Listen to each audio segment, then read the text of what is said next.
I'd like to start off tonight just by setting a little bit of context in terms of what it is that we're trying to accomplish and some of the challenges that you all face.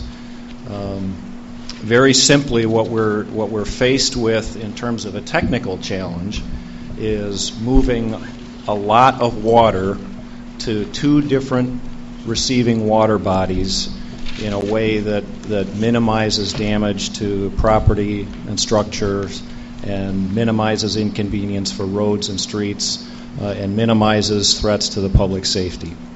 Winnetka is tributary to two different watersheds. The western part of the village drains to a water body called the Skokie River, and the eastern part of the village drains, of course, to Lake Michigan.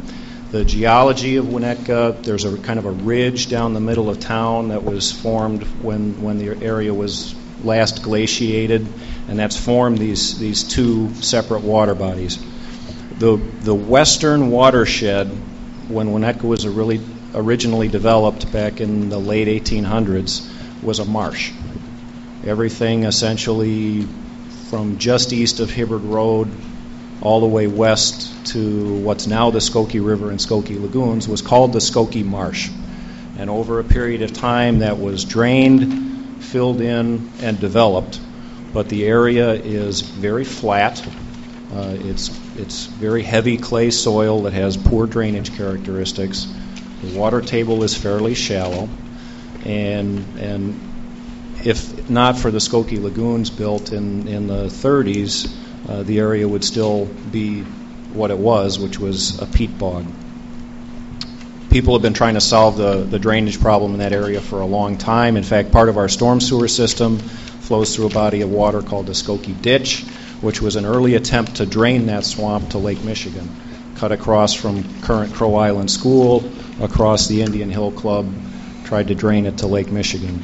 It was dead flat, no water flowed through it, and now we use it as part of our storm sewer system.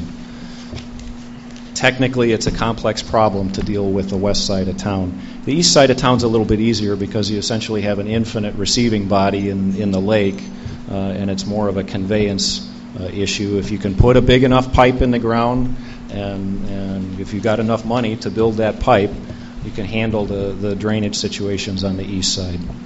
The west side, what you're going to find as we go through the presentation, and what undoubtedly you've heard before and gleaned from the report, is there's really not an easy way to deal with the water. It's partly conveyance. We have to get it to the west end of town, but then everything is so flat that for the larger storms that you asked us to look at, you need stormwater storage.